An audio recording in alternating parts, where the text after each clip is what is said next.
楽しいけどね、寒いよ。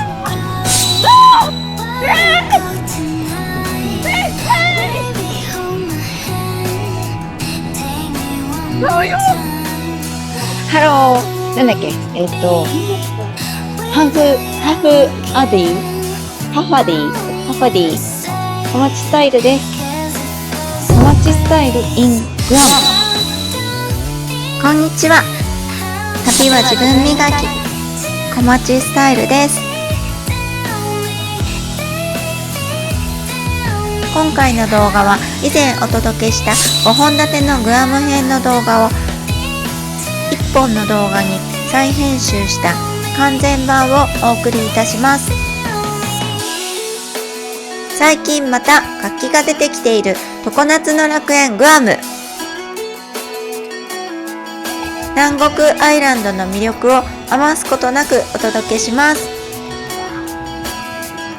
最高級ビーチリゾートホテルやクラブラウンジ、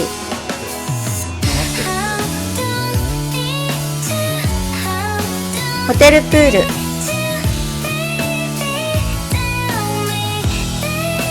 南国ならではのアクティビティ体験、映えスポット巡り、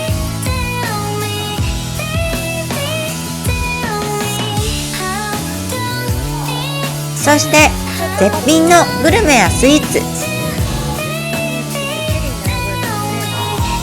どれもおすすめできるものばかりです。皆さんの旅行計画の参考になれば嬉しいです。どうぞ大画面でゆっくりご覧ください。スコールや。でもこんなんだったらさ、なんか日本みたいにさ、明日は一日雨の予定です、傘と長靴を忘れずに出勤しましょうみたいなニュースにならないよね。あ、ちょっとスコール合っちゃったから遅れたよ、オッケーオッケーみたいなさ。やっぱ日本って風土的にさ、もう鬱っぽくなるよね。今週は月曜日から金曜日まで雨でしょう。湿度も毎日 80% を超えておりますので、体調管理には注意しましょうみたいなさ。みんなさ、好きな服着てピャッと出かけたいよね。日本人の律儀な気質っていうのは、そういうお天気によって我慢強く用意周到に育ったんだよね。雨だから仕方ないだし、雨だからこの服にしなきゃとか、明日の遠足は中止です、連絡網で流しますとか、もう行って雨やったらやめればいいさみたいなのないじゃん。なんかいいね、南国は。本当にもうやんだ。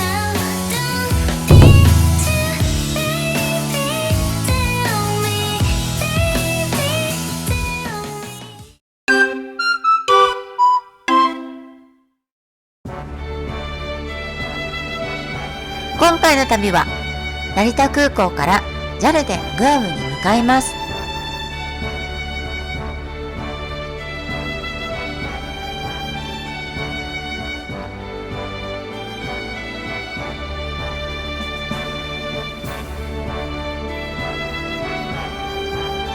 空港に到着して手続きを済ませた後、早速桜ラウンジに立ち寄りました。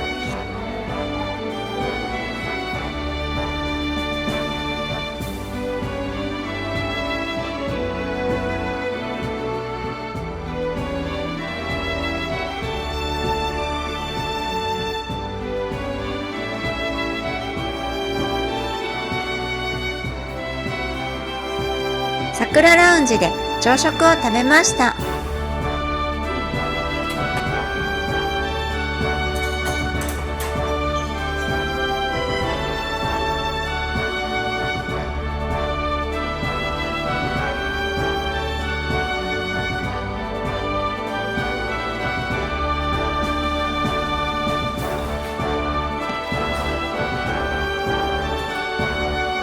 それではここでグアムの情報を整理しておきます。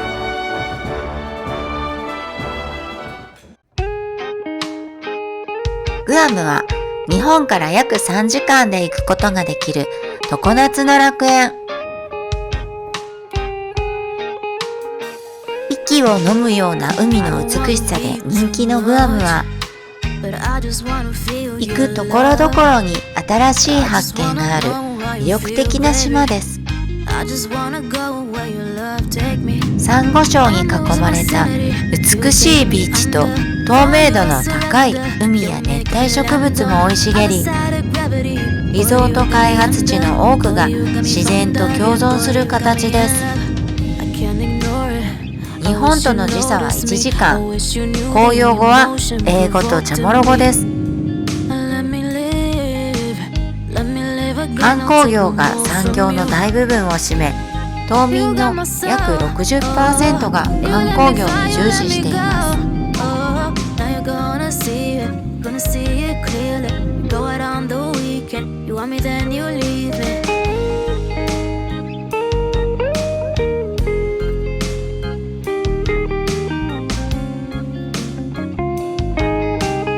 グアムの中心部ではだいたい日本語が通じることが多く、主要なホテルやレストランなど日系も多いため、観光客向けの場所では言葉に困ることはあまりありません。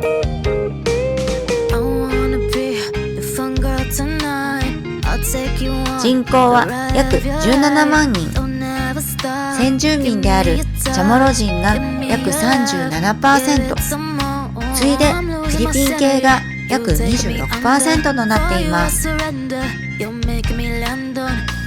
平均気温は28度と温暖であり、寒気が12月から6月、雨季が7月から11月となっています。歴史的にはスペインによる植民地化から米西戦争でアメリカ統治に、その後太平洋戦争で日本が2年半統治、大宮島と改名されました。その後再びアメリカ統治になった歴史があります。グアムはアメリカの一部でありながら、チャモロの伝統と南国の自然が共存する太平洋の交差点ともいえる場所です。日本から近くアメリカ文化を感じながらリゾートを楽しめる独特の魅力を持っていることから、日本人旅行者も増加傾向にあり、人気が再燃しつつあります。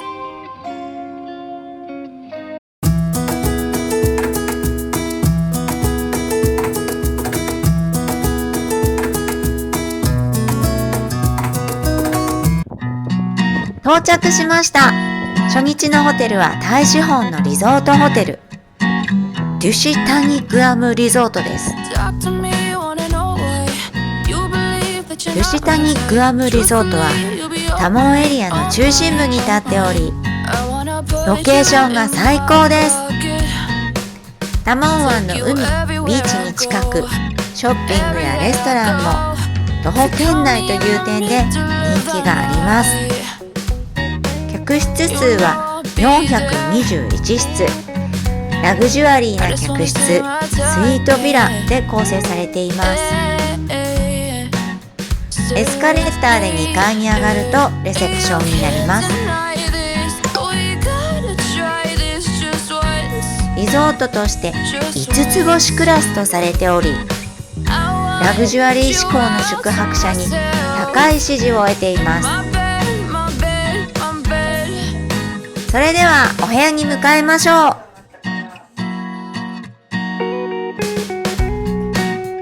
今回宿泊するお部屋は28階にあるクラブラウンジアクセス付きのお部屋、クラブオーシャンフロントツインルームです。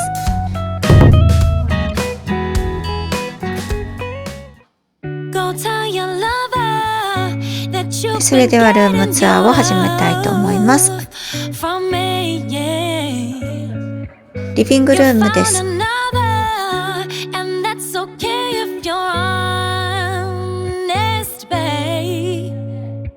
オーシャンビューがとても綺麗でした。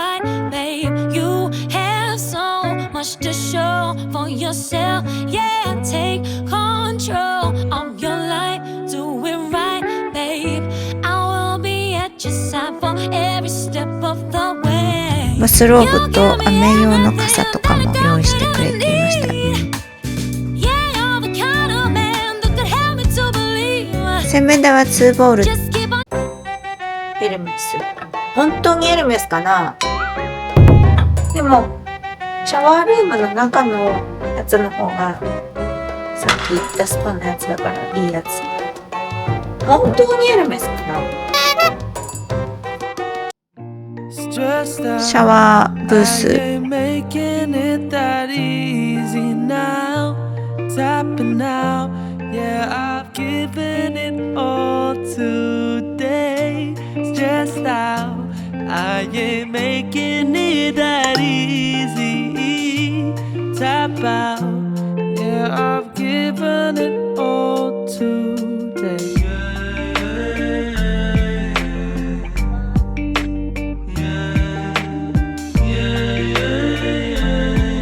めっちゃ綺麗だよね、グアムの海。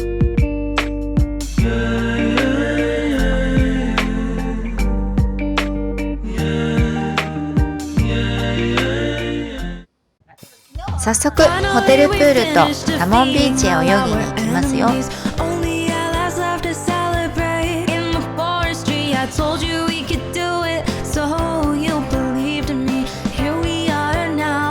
12月近かったのでクリスマスツリー的なデコレーション。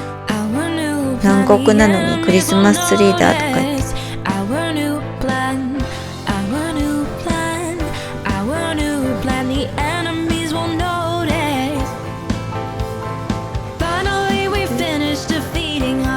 ありがとうございます。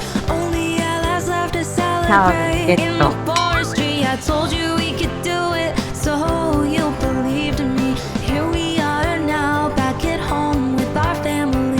デュシ谷じゃない方のホテルに行けんの、つながってんの。デュシ谷と普通のデュシットはプールを挟んでつながっているんですけど、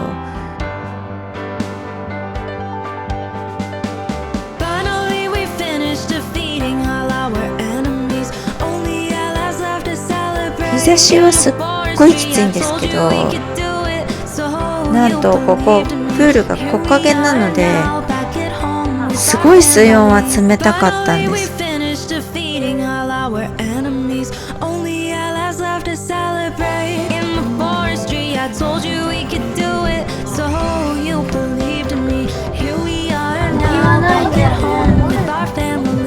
っぱりね、海とかプール遊びに行くときは浮き輪持っていかないと。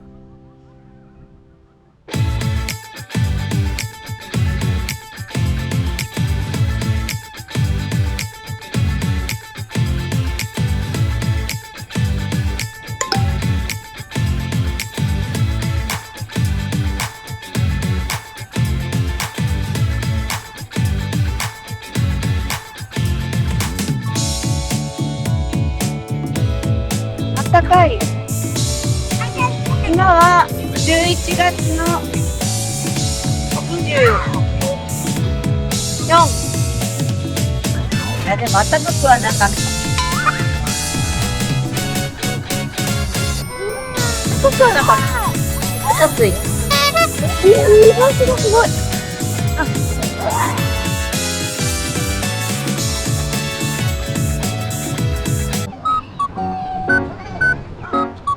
見て見て。なんかもうお魚がいる。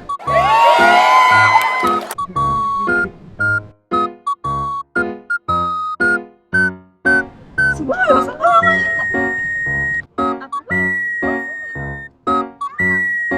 あ、すごいすごいすごい。これシュノーケリングとちゃうから。デュシットクラブラウンジのカクテルタイムにやってきました。ラウンジは30階にあり、タモン湾を一望できます。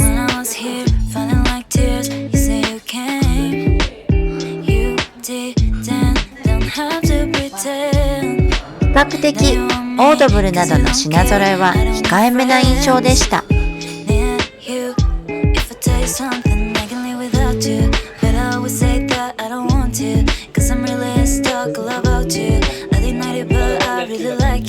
なんだろう、カレーって書いてあるけど、キーマカレーみたいなやつかな。これはなんだ、シューマイはいらないね。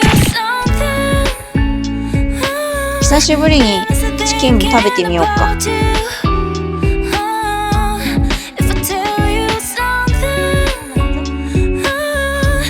2日前からグアムに来ております。なぜかというと、ちょっと仕事があったんですけど、それも無事終えたので、今日はこの後ハワイじゃないや、グアム3日間楽しもうと思います。仕事が終わった後、クラブルームにお部屋を変更したので、前置きが長くなりましたが、今ラウンジに来ております。では仕事も無事終えて、ここから観光で実際にはこれが最終日。いただきます。まず飲む。ちなみにね、海も見えるよ。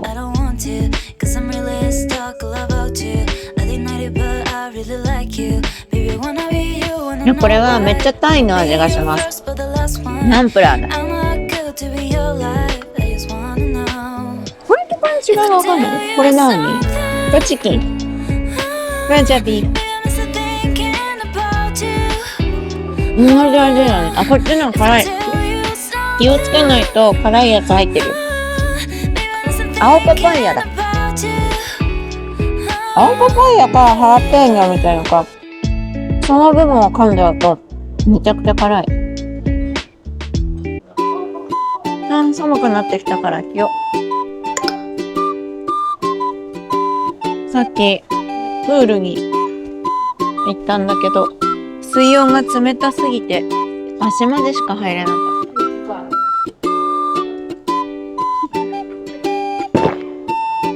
た。これじゃあお腹すくね。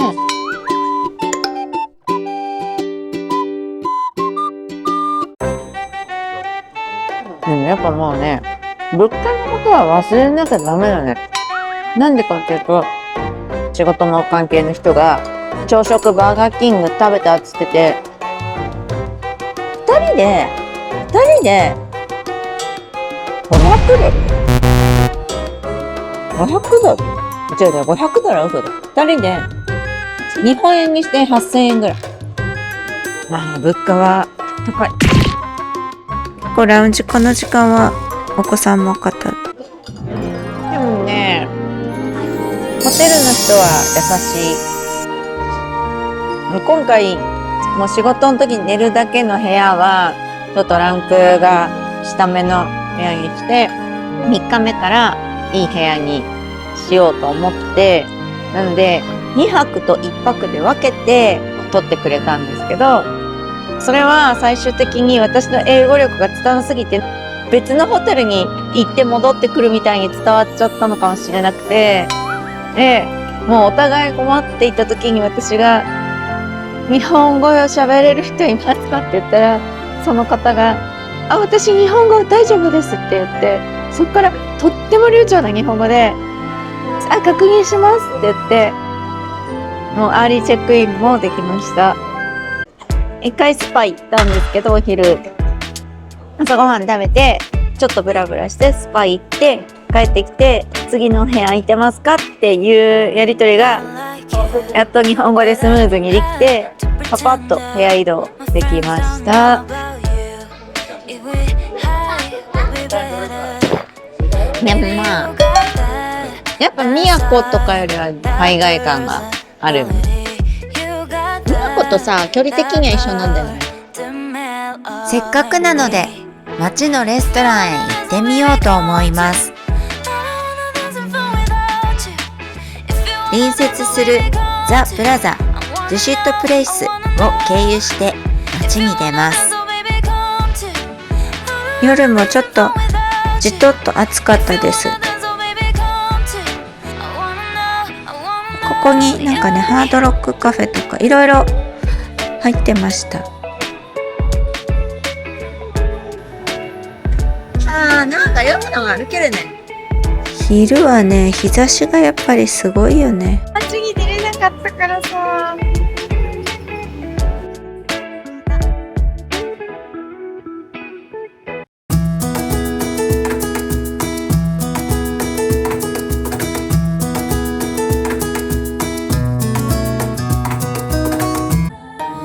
ザ・プラザの1階にあるアメリカングリルレストランイートストリートグリルは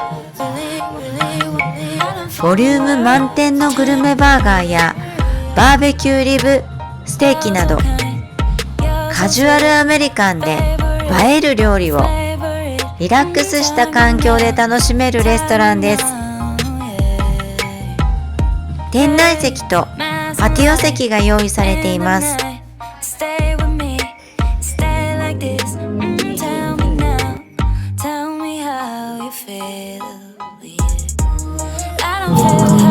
夜です。イートストリートグリルブラウンに来ました。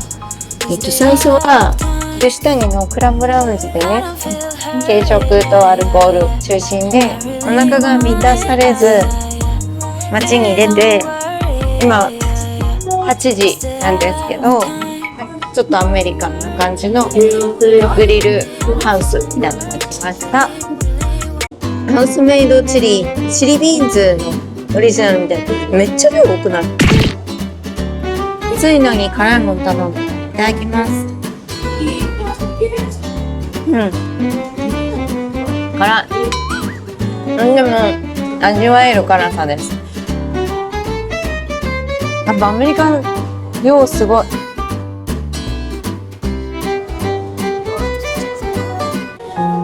なんかちょっとボリュームにげんなりはしていま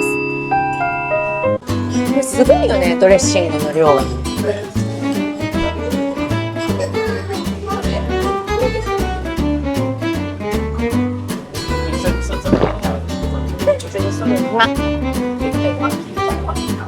ボリューミーだね。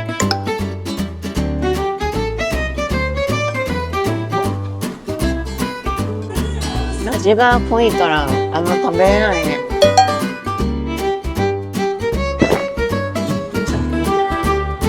なんかザ・アメリカって感じの量ができたね。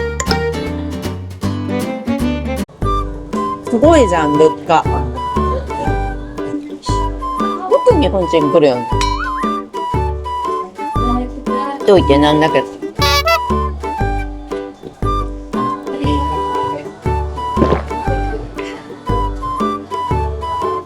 ちそうさまでした。ホテルに帰ってゆっくり寝ようと思います。おやすみなさい。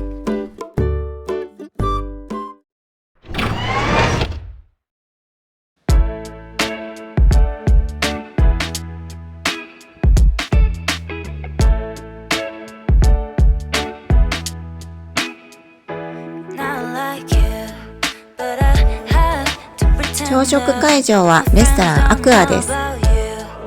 それではお料理を見ていきましょう。これが、卵のコーナーですね。オムレツとかを焼いてくれています。温野菜のコーナー、ソーセージとかもありました。ここからがお野菜コーナー、サラダコーナーになります。これがスープが結構種類が豊富で、この日はとんかつみたいのとチャーハンも毎日あったかな。でフルーツコーナーです。南国なので種類豊富ですね。タイ系のホテルなんですけど、韓国の方多いので、こういったキムチとかお漬物、韓国のお漬物みたいのも結構ありました。こっちが和食コーナー、そばとかもあった気がします。でこちらがお楽しみパンコーナーです。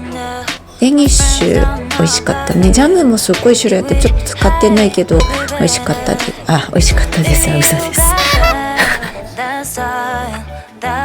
ベーグルと食パンでクロワッサンで、ちゃんとトースターも2列用意されて、このタロロールが紫芋のロールパン美味しかったです。デトックスウォーターもありました。ミルクとシリアル、こっちはヨーグルトもありました。ワッフル、これキッズコーナーでワッフルとかケーキありました。なんだろう、牛肉を甘めに煮込んだやつ。まあこれはこれとして、意外とスープが美味しい。こんな色してるけど。食後にタモンビーチを散歩しました。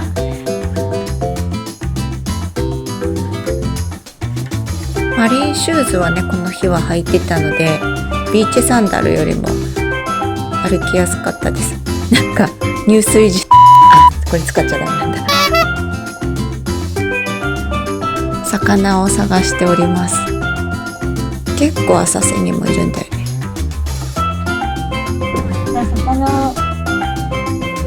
この後はパラセーリングに向かいますよ。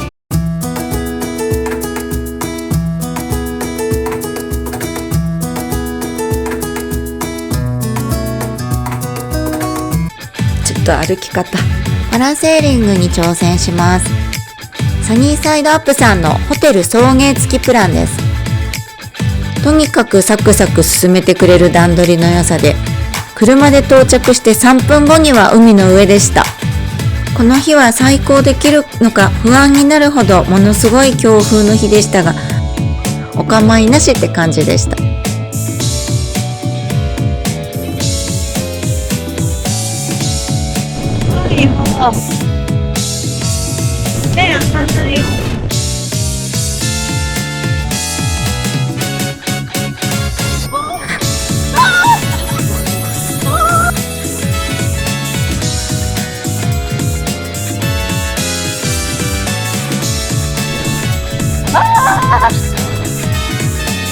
飛び立ちました。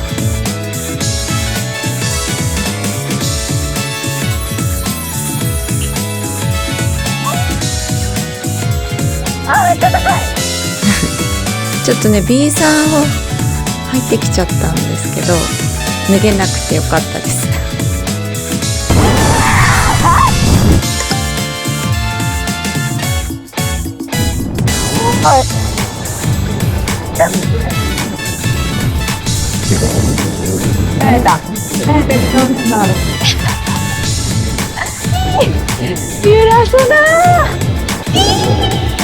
揺らされてんじゃなくて風です。この辺りが最高到達点です。こうして見ると海の色がねすっごい綺麗でしたね。手振ってくれてるお姉さんが。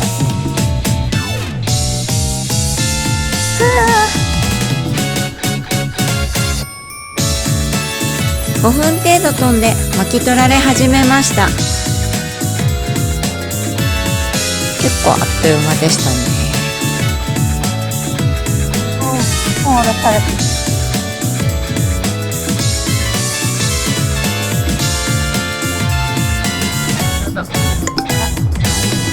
んか何言われてるか分かんなくって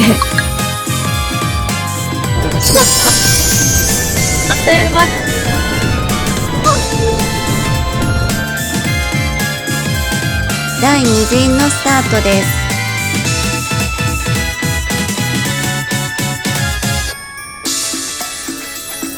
手を振って応援します。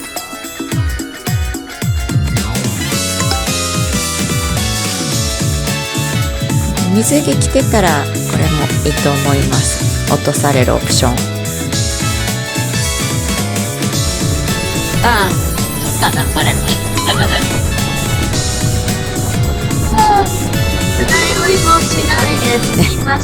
そこ大事なんだね。でも上空の5分ぐらいだったんです。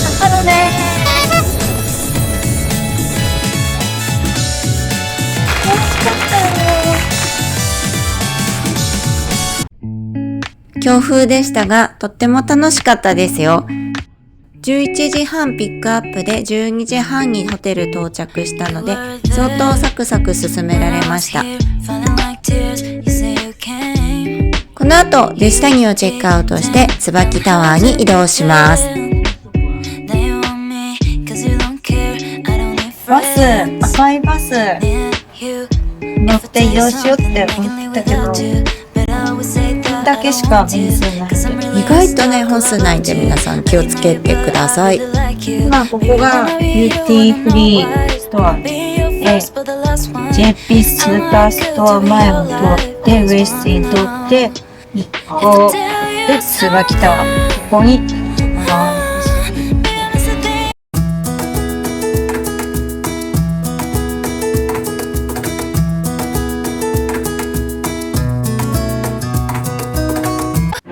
やってきました。椿タワーです。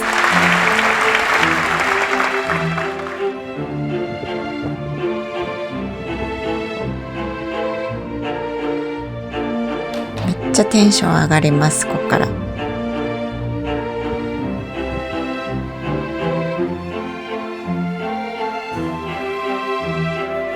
ロントも豪華だよね。いや、ゴージャス。お部屋はカメリアジュニアスイートを予約していたので、エグゼクティブレセプションでのチェックイン手続きの予定でしたが、スタッフさんがご不在とのことで、クラブラウンジでのチェックイン手続きとなりました。ちょっと残念。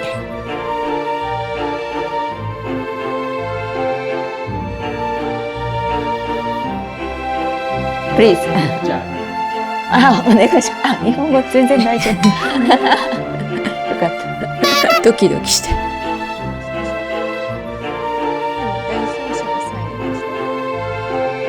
Please we can go there. Number 0.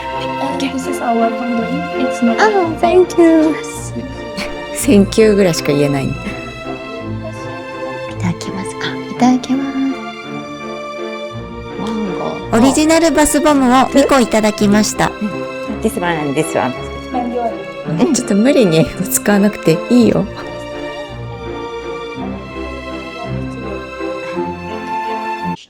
15時までクラブラウンジでアフタヌーンティーを楽しんでくださいとのことで、お部屋に入るまで堪能させていただきました。かわいい。全然違う。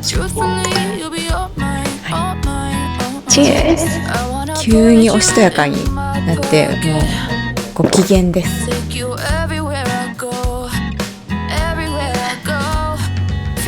なんかね、すみません、全然違うワインリゾートホテルを別に使わなくていいよだったら全然こっちの方がいいと思います。アフタヌーンティーは甘いのが多めかなと思います。いただきます。味噌っぽいのが美味しいかも。堪能しました。アフタヌーンティー。お部屋に向かいます。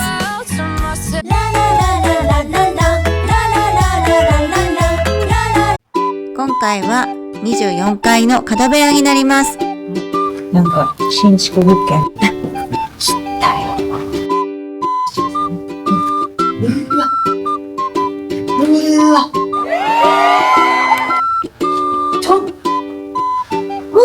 来た。来てるね。開け。なんか自動で開くかと思った。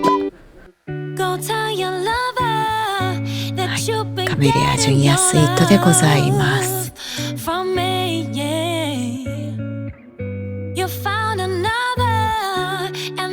実はデュシタニよりもお値段安いんですよね。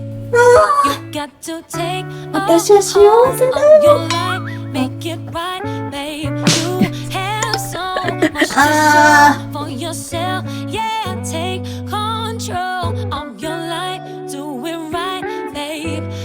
にセーフティーがあります。めっちゃおしゃれ。椿のロゴ入りビーサー。裏側もね、ロゴが入ってるんですよ。すごいこだわってる。デュシタニのクラブルームなんかちょっと音いちいち比較するの本当やめよう。グラス類ですね。カトラリー、ネスプレッソがあります。お水は何回でも追加してくれるそうです。このジュース美味しかったよ。こんまちんが元気にタイム。あ、いいでしょうか。まずソープですね。これはディプティックフェイシャルローションディプティックでございます。すごいじゃん。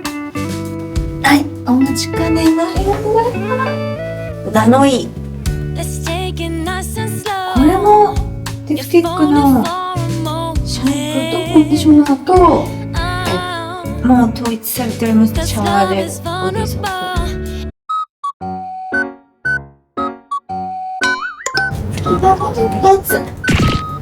もうすごいさ、もう水の透明度がつい手すりがひたすら熱かった。あとはここに座るところがあります。座り心地良きでした。タモンビーチですね。楽しみにしていたインフィニティプールへ向かいました。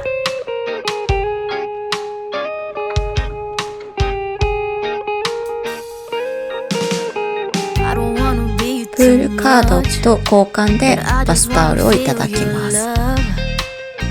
ソファーの方も自由に座って大丈夫でしたが、天蓋付きのところをゲットできて、すっごく空いてて、この日すごい良かった。インフィニティプール。はい。あ、大丈夫。水温ちょうど良かったです。あー、綺麗。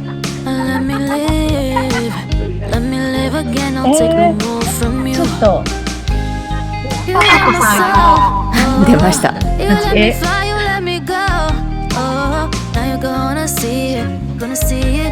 もう水温もバッチリだよ。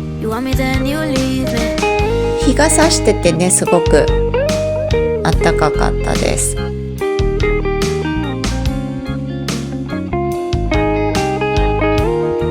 あ、なんか自撮りとか始めちゃってほんとご機嫌です。水着を直さない。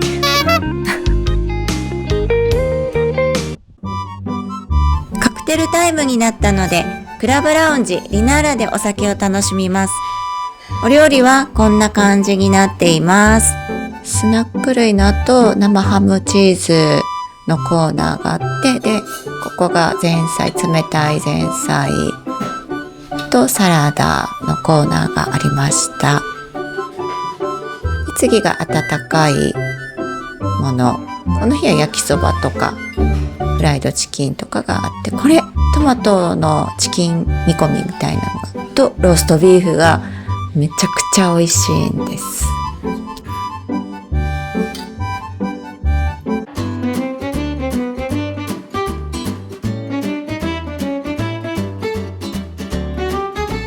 いっぱい取ってきました。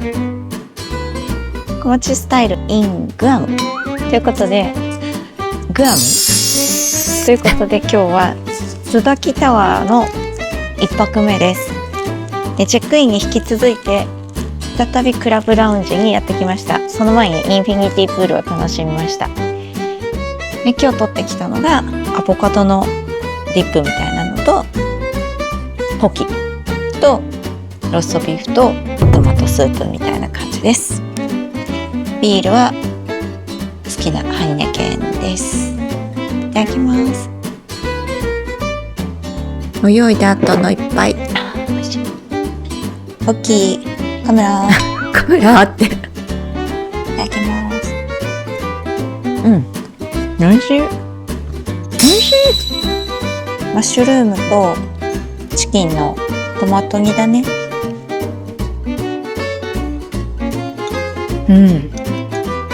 本格的な味がする。じゃああと10分飲みます。この後ちょっとお出かけの予定でして、ローストビーフもいただきます。箸肉美味しいよ。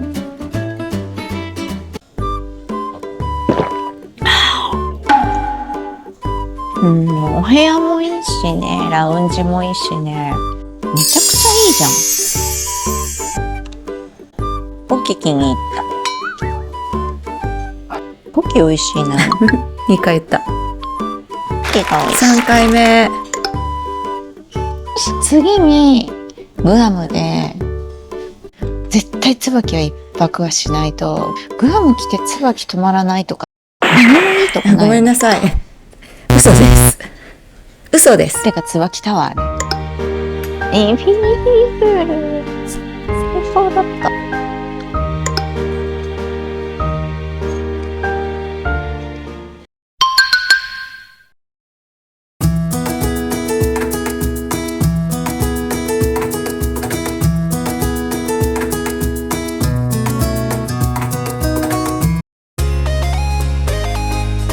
2日目の夜はビーチディナーショータオタオタシを鑑賞します。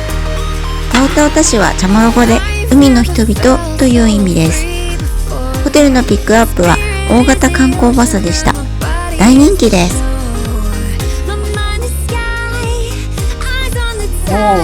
並ぶじゃん。ホテルを抜けを取ると熱海感すごい。水バナナワニエみたいな。タオタオタシはガンビーチ沿いに専用劇場を持つバーベキューディナーショーです。お酒とバーベキューを楽しみながら本場タヒチからのトップダンサーによるハイレベルなパフォーマンスを鑑賞できます。今はタオタオタシっていうところにいます。で、ステージ移してあげて。めっちゃ偉そうに指示を出しております。もうめっちゃ英語大変だった。ということで、タオタオタシのVIP席に来ております。必死の渾身の英語で聞き取ったところによると、飲み放題っていうのをなんかオープンバーって言うんだけど、1時間のオープンバー、1時間の飲み放題が大人1人20ドルでもアルコールは缶ビールしかありません。じゃあ1個ずつ頼みますって言って、だいたいビールが7ドルか8ドルなんですけど、なんかこの5本で30ドルでビールの5種類の組み合わせは自由だにしたらどうかってお姉さんが言ってくれたので、5本で30ドル、1本6ドル計算なので、1人とか3人だったらお得です。なのでこれにしました。説明が長い。ビュッフェで取ってきました。なんか VIP 席だとビーフ2切れとシュリンプ1人3本計6本がつきました。これがなんかさっき言いましたこの2回目入ります。5本この中からビールも選び放題で興奮してるんだ5よ本でね。30ドルのこのアイスペールみたいなのを頼みました。これで30ドルなので、もしこれを普通に頼んだらもう全部8ドルだから40ドルが30ドル得しになった。たのが嬉しいんだよね。バイ。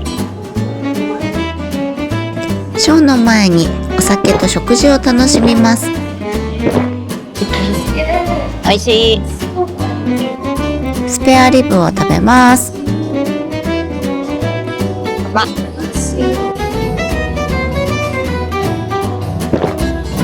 エビも食べます。結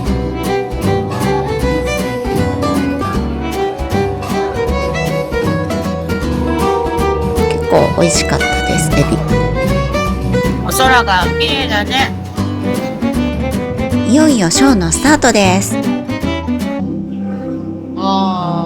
構本格的だ。子供だ。Great navigation. かーい。ちゃんとナレーション聞こうオね。ブザシーがタオタオタシって言ったけど、アクアマンみたいなことかな。違うね。来ました。このめっちゃ痩せるやつ。めっちゃ痩せるやつなのに、なぜ痩せない？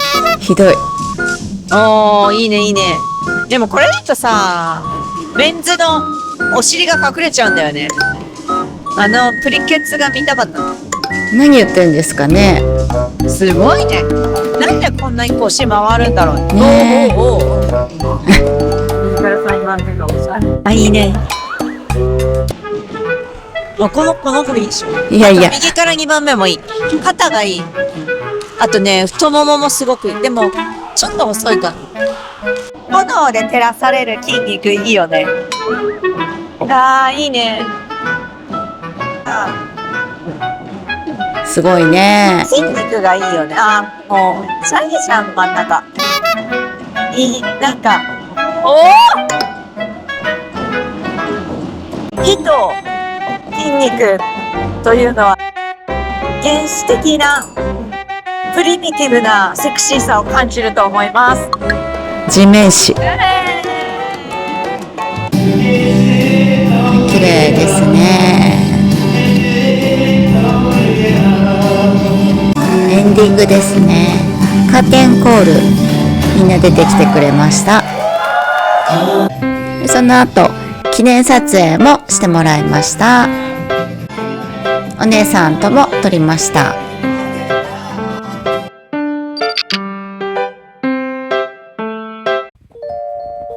ホテルに戻りました。夜の椿タワーもムードがあってとっても素敵です。お腹がいっぱいだったのでゆっくりホテルの周りを散策しました。ホテル内も落ち着いた雰囲気です。人も少なくてね、すごくのんびりした感じですね、このホテルは。バーもいい感じです。コマスタイングアム椿タワーの初日の夜でございます。たおたおた市から帰ってきて、現在ナイトプールに来ております。この後ね、噴水ショーが始まるんですよ。水着でプール入って見てる人が結構いる。ラウンジじゃない、ホテルのロビー階、この1個上の階を。始まっちゃった。あ、始まった。お、南国で穴雪。南国の人はやっぱりこう雪の世界とかに対する憧れがあるんだろうね。あ、綺麗だ。綺麗。ここ泊まった人特典だよ。ああ。でもディズニーシーこの距離で見れないもんね。綺麗だった。ディズニーシーのショーみたいだったね。この日は盛りだくさんのアトラクションを体験し、ぐっすり眠れました。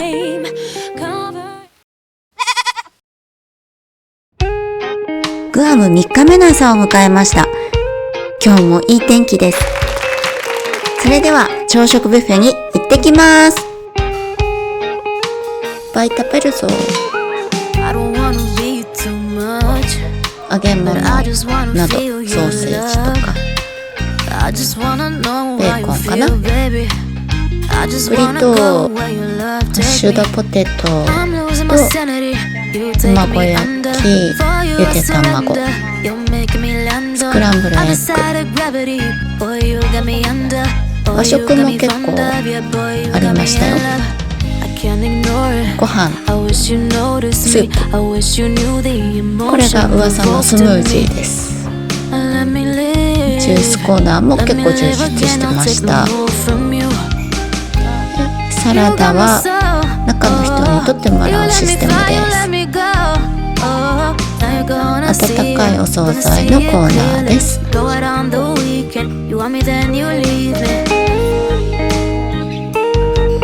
温野菜ローストビーフを中の人に取ってもらいます。お待ちスタイル in グアムホテル椿タワー2日目の朝でございます。はい、いただきます。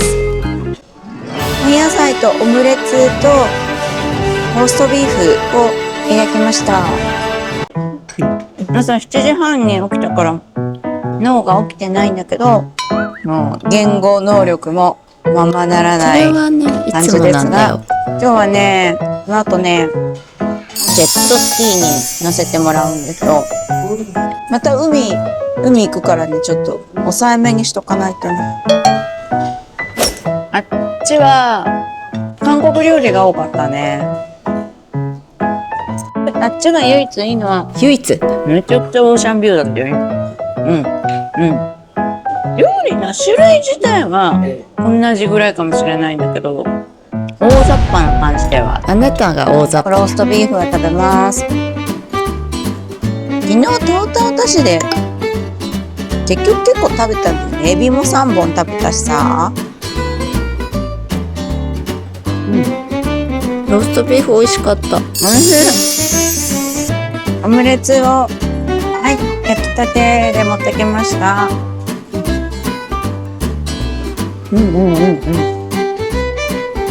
きのこがたっぷりってほどでもないけど、ちゃんと入ってて美味しい。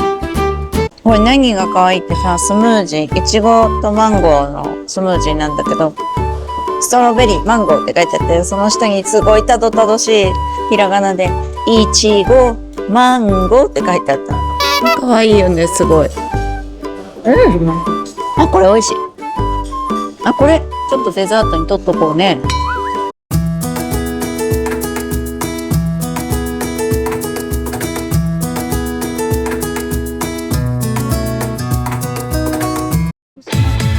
ジェットスキーに挑戦します。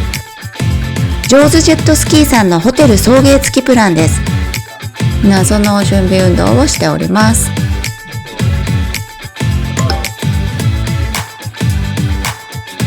なんの運転できない。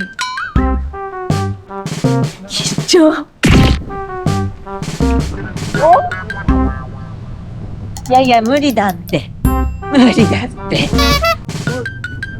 自転車乗れないんだよ。やめようね。安全を考慮し、2人乗りを選択しました。ギリギリまで運転するかもって思っちゃってたんだよね。Pay attention, you're home. Engine off. Okay, so you bring it back. Okay, start. Stop. 同じ。Okay. Okay. お姉ちゃん。Okay. もうお前は後ろだって、もう完全に座らされました。乗りました。おじさんの後をついていきます。最初はぐるぐる回りたいです。水が待っております。今回のルートを説明します。今いるのがここ。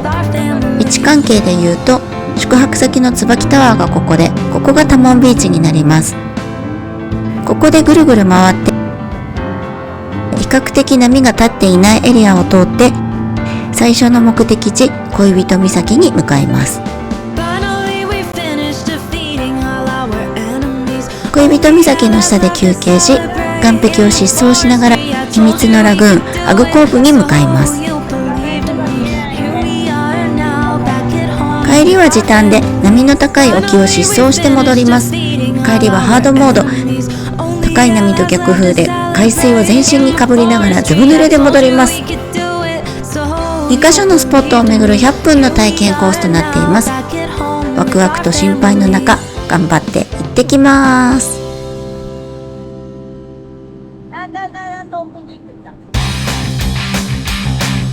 ご覧のようにオプションも用意されています。思い出に絶対買いですよ。崖っぷちが出てきましたよ。左手を砂みたいなところに引っ掛けてるだけで、なんていうの、帳場みたいなこっちで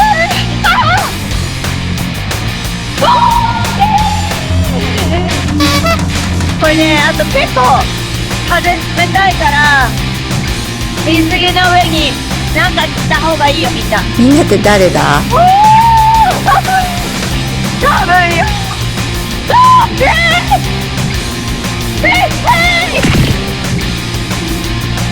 雨と風と波と涙と鼻水が全部出てます。うん。レイクタイム。ブレイクタイム。は恋人岬。これが恋人岬。恋人岬です。恋人岬は123メートルの崖の上にある展望台です。では、次の目的地、アグコーブに向かいます。アマ名前。アクコ。アクアクコフ。今から波で。全然聞き取れてない。波でこうなった。はい、綺麗な海だよ。綺麗、ほんと綺麗。見てください、これ。見てみ、もう、そこ見えるもんね。ということで、バイビー。ここからが地獄でした。帰りは本当に過酷でした。逆風で海水をもろにかぶって精神的に削られました。だけど美しいスポットも見れたので楽しい思い出になりました。ホテルに戻り、削られた心をインフィニティプールで癒します。プール2回目でございます。さっきさ、海でさ、遭難しかけた時さ、私がずっと頑張れって言ってたの知ってる？遭難しそうだってた。綺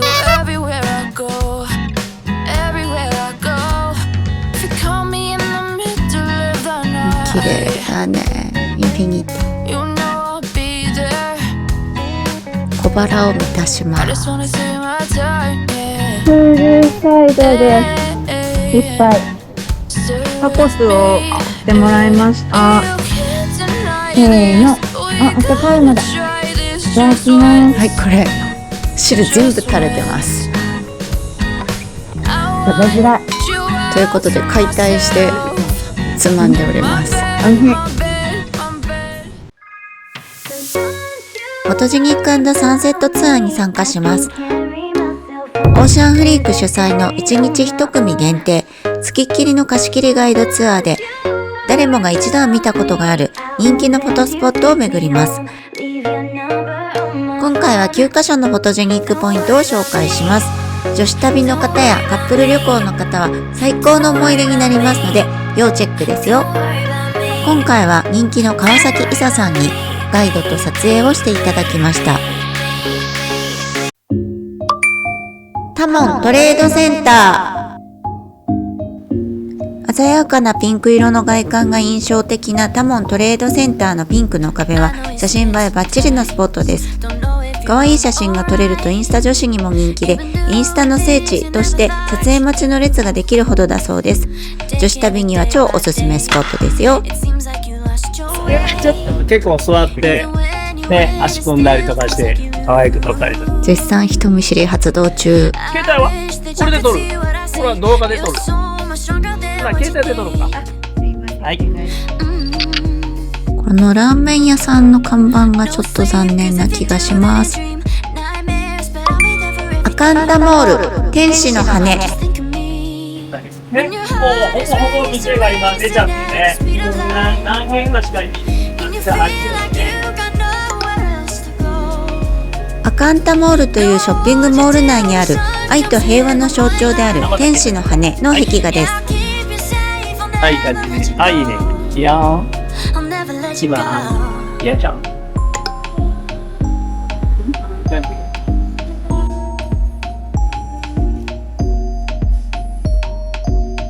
いい感じに映るよ、これで。はい。さすが。わ、すごい上手。少し打ち解けてきました。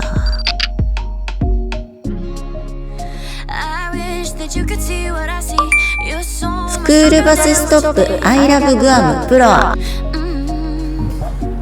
イパオビーチ入り口にあるレストランプロアの横にイエローに I love Guam のロゴ、かわいいスクールバス専用のバス停があります。ここ以外にも何か所かあるみたいです。よかったらちょっと耳にさして。はいです。照れちゃって。あ、じゃあフルメニュー。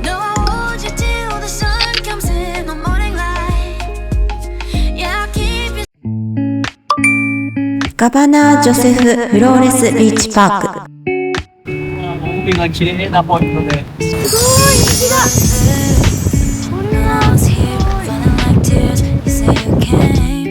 っちゃ虹見れた。ちょうど虹が見れました。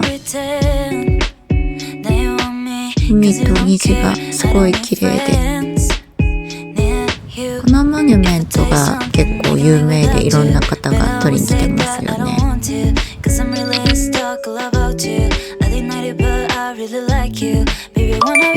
パセオ・デ・スサナ・パーク。パセオ・デ・スサナ・パークに来ました。アガニア湾に突き出す形で人工的に作られた半島の公園で、その先端に自由の女神像があります。アガニア湾を見つめる女神像は高さ5メートルで、ニューヨークの女神像の約10分の1のサイズです。有名なナイトマーケットもこの公園の駐車場で開催されています。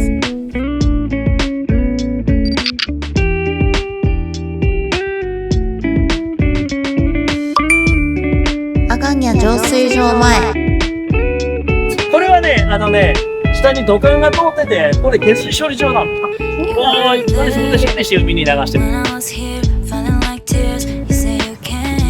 あ、いいね。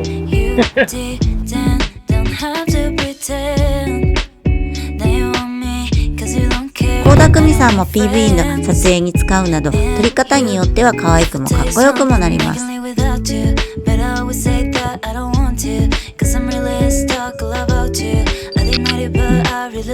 える写真。プラザ・デ・エスパーニャ。グアム行政府や議事堂などが立ち並ぶ官庁街アガニャ地区。そのシンボル的存在である聖母マリア大聖堂のすぐ隣にあるのがこちらのプラザ・デ・エスパーニャ、通称スペイン広場です。モニュメントの奥にある立派な建物が博物館でした。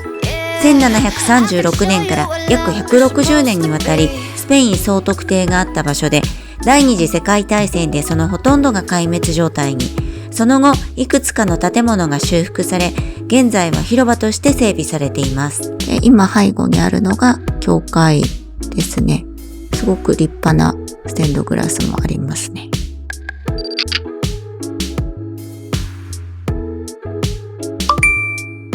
グアムリーフホテル。リーフホテルといえばこの巨大なグアムオブジェで有名。グアムに来たら必ず立ち寄りたいインスタ映えスポットで、毎日たくさんの旅行者の方が記念撮影をしている姿を見かけます。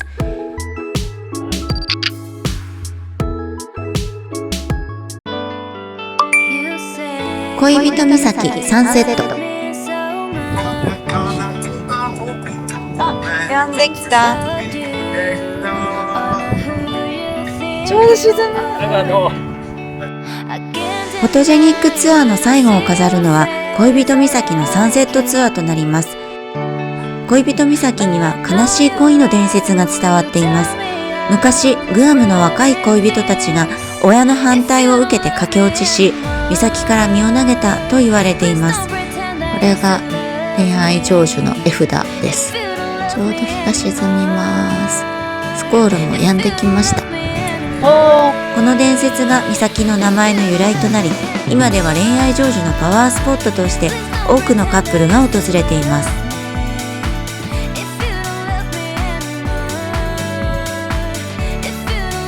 展望台には恋人たちの鐘が設置されており、カップルが一緒に鐘を鳴らすことで永遠の愛を誓うことができます。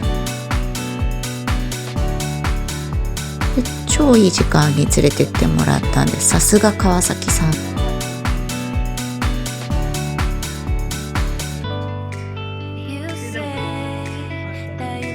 スコールもちょうど止んだので、すっごく綺麗な写真を撮れました。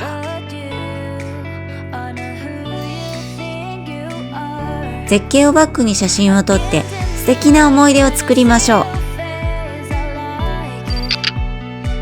ね、すごい綺麗な写真でしょう。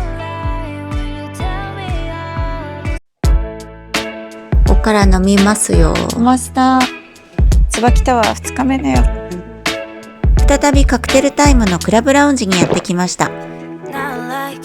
ターキーの生ハム、サーモン、小エビのカクテルみたいなのと、ヤングコーンとトマトソースペンネで、ワカモレディップとスピナッチ、ほうれん草のディップで、ローストビーフをたくさんと、チキンのトマトにアレンジされていて、毎日来てもいいと思います。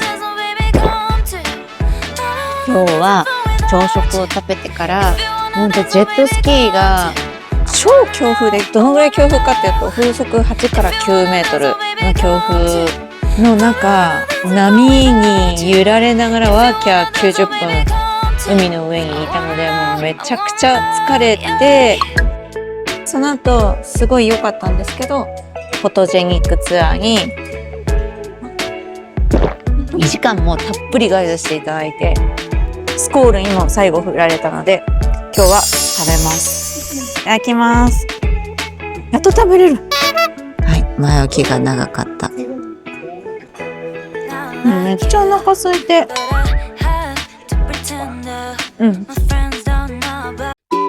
ジェットスキーの注意事項を正直めちゃくちゃ舐めてて、そんなチャパーって寝れるだけだろみたいな。昨日のパラセーリングが全然濡れなかったんで、水着とか逆にしなくてよかった。水着って締め付けるじゃないですか。波の中をガンガン行ったんで、スプラッシュマウンテンの10倍ぐらいの威力がずーっと続くみたいな。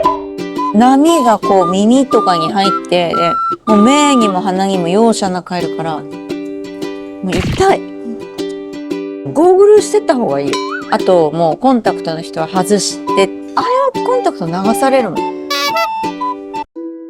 ピンクのビルも恋人岬も、その辺ぐらいはさすがに知ってたし、同じグアムの文字でも、博物館前のところの、元スペイン領だった名残のあるスペイン広場みたいなところって誰も行ってないし、本当恥ずかしい。スペイン領だったことも知らないし、そういうの川崎さんじゃないと、アーカイブさんに教えてくれなかったし。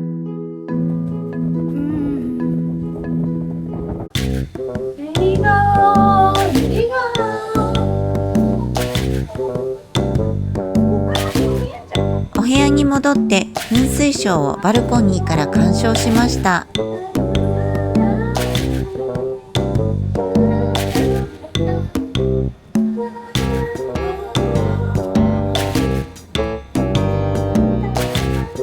部屋から見れるのもすごい良きポイントです。ご機嫌でたうたしのダンスの真似のつもり。腰全然動いてないけど、この日もたっぷり遊べたのでぐっすり休みました。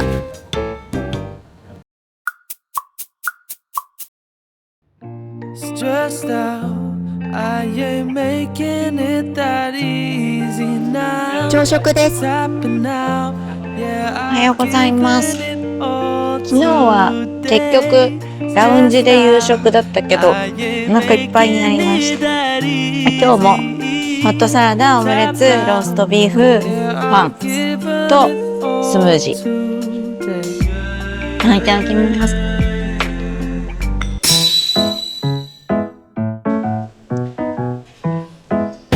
ない。フォトジェニックツアー。なんか正直インスタ映えするスポットで写真撮るとか、ちょっと引いてたんだけど、なんかちゃんと知る人ぞ知る地元の穴場撮影スポットみたいなの連れてってくれて、しかもめっちゃ綺麗に写真撮ってくれて、みんな素敵な写真が撮れるよ。第2位、マリンレジャー。マリンレジャーはパラセーリングとジェットスキーをしました。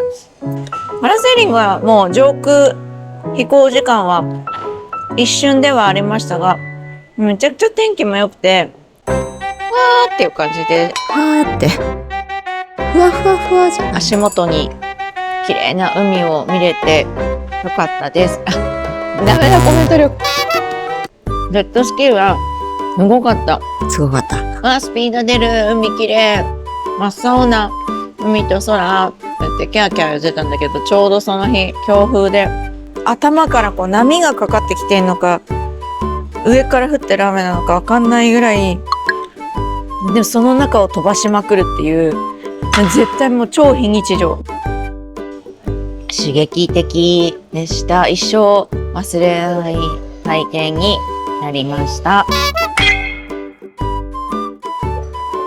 それではグアム観光編第1位、ダラララララボン、棒読み。椿タワー。観光。石垣とか宮古に匹敵するぐらい、やっぱ日系新しいっていうのはポイントだね。でも綺麗、綺麗に尽きるね。部屋も綺麗、レストランも綺麗、ね、ラウンジが綺麗で優しい。プールも良かったよ。とにかく椿タワー最高。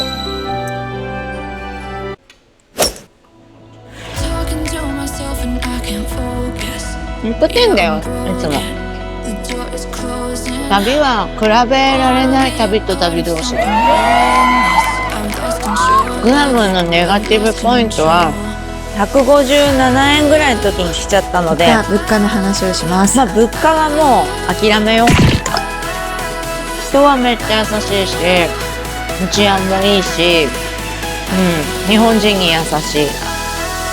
もう女の子が夜ぼーっと歩いてても全然多摩地区とかでもディープなところはわからないけどノープロブレムな感じでした。この後チェックアウトしたらマイクロネシアモールに行こうと思います。今から赤いシャトルバスに乗って買い物に行きます。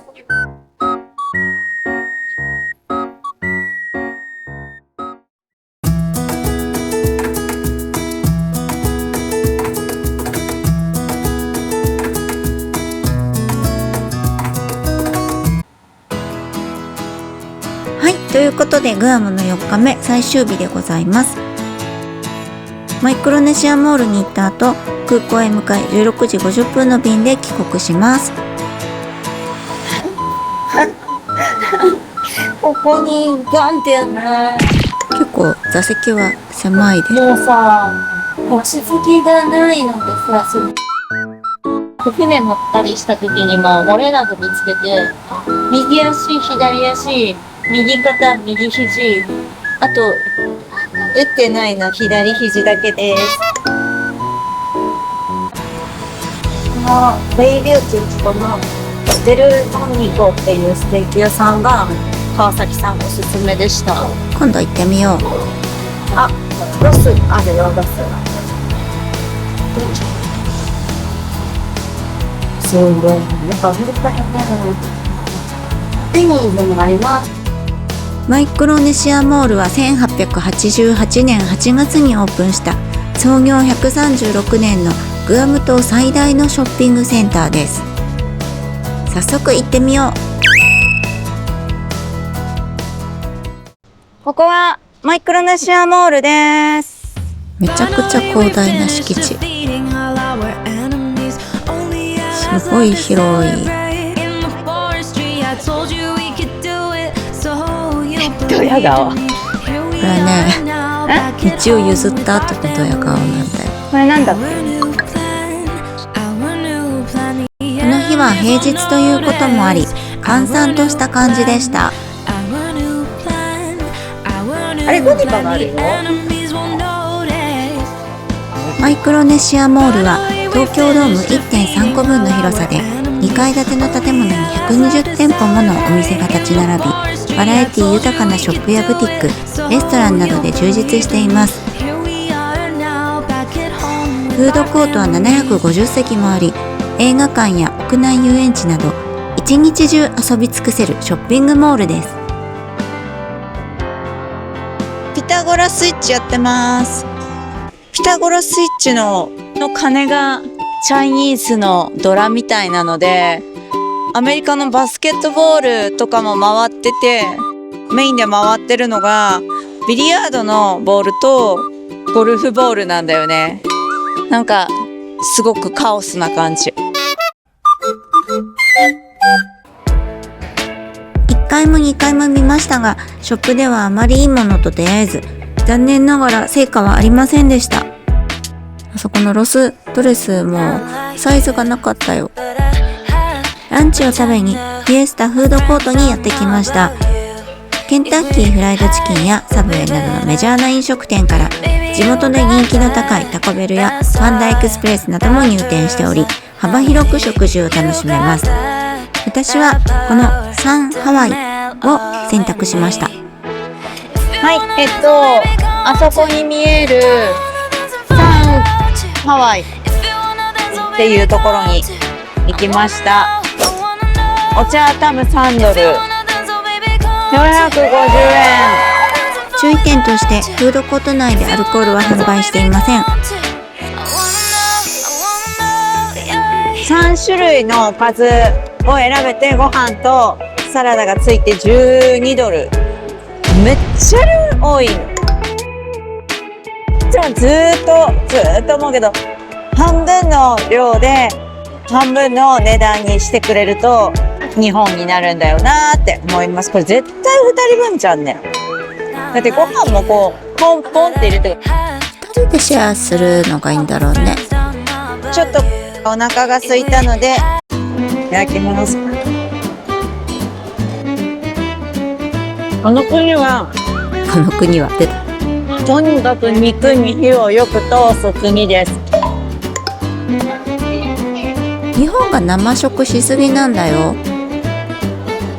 甘くて硬い。めっちゃ噛むからす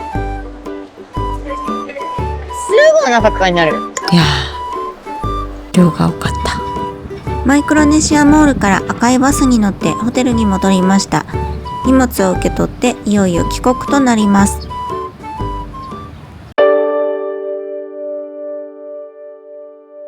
子供は結構育てて愛するから、子供は多くて、今日下校中の高校生見たけど、でも彼らもアメリカに行って働いちゃうんですねって言ったら、いやもうアメリカ全体で見たらもうここの国の教育レベルは一番低いから、もう向こう行ったら全然純粋に学力とかそのレベルについていけなくて、アメリカ本土に渡ったら結構挫折して戻ってきちゃうっていう。で向こう行くとやっぱ教育レベル低いし国のレベル低いからバカにされちゃって心折れるみたいな話を。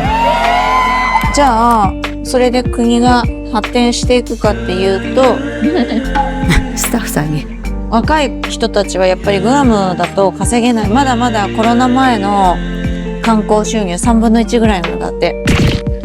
なのでこうアメリカとかハワイとか、あと最近はやっぱり日本に出稼ぎに行っちゃって、出稼ぎに行っちゃうともうやっぱそっちの方が稼げるし楽しいしで帰ってこない。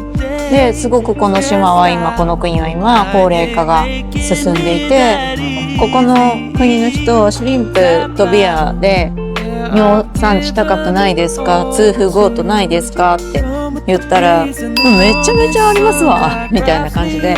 でも高血圧、糖尿病、痛風、なんか日本でいうメタボリックシンドローム、でも自分の血圧ふは測ったことない人多いし、55過ぎたら連絡取れなくなったらだなってなるんだって。すごいよねっていう55だよ。すごい話を聞いて、日本みたいに医療保険が発達してないから、もう大人になってかかった病気は自己責任みたいな感じで、もうアメリカなんだよね。今盲腸になりますとかで、一泊入院で手術して退院します。普通にもう全額自腹で100万円です。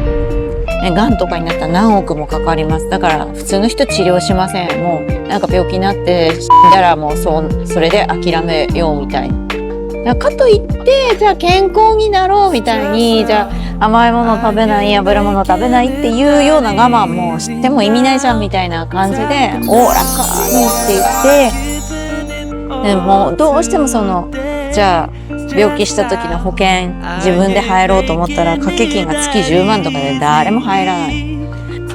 でも子供もすごい大事に、子供の福祉にはお金かけて、もう大人になったら自己責任だし、天寿を全うするっていうか、美味しいもの食べてぽっくり、しかもぽっくりってぬっておっしゃってましたね。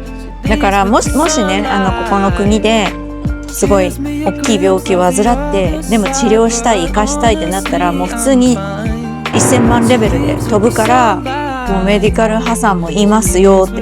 でも言ってたよ、ガイドさん。もう諦めるみたいな。ホテルから空港までの送迎を予約して利用しました。新しい体験もできて知見も広がった充実の4日間を過ごせました。グアム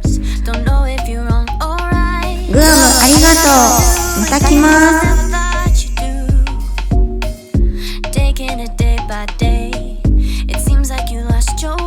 グアム国際空港に到着し、手続き完了後にサガンビスタラウンジに寄りました。各航空会社の乗客が利用でき、奥には JAL ビジネスクラスの専用ルームもありました。プライオリティパスで入れます。軽食が用意されていましたよ。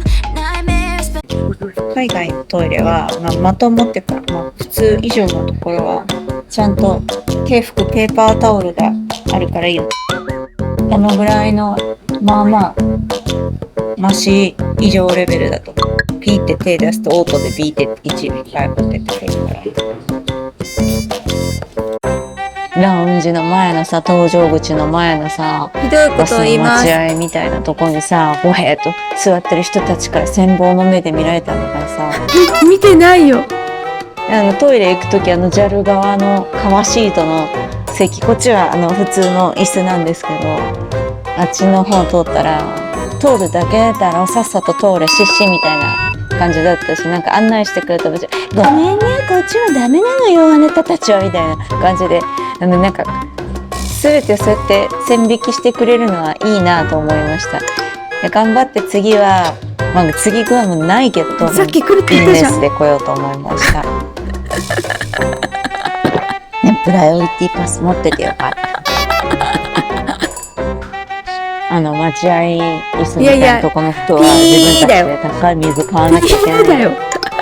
腕組みすんな。機内食はロコモコ丼でした。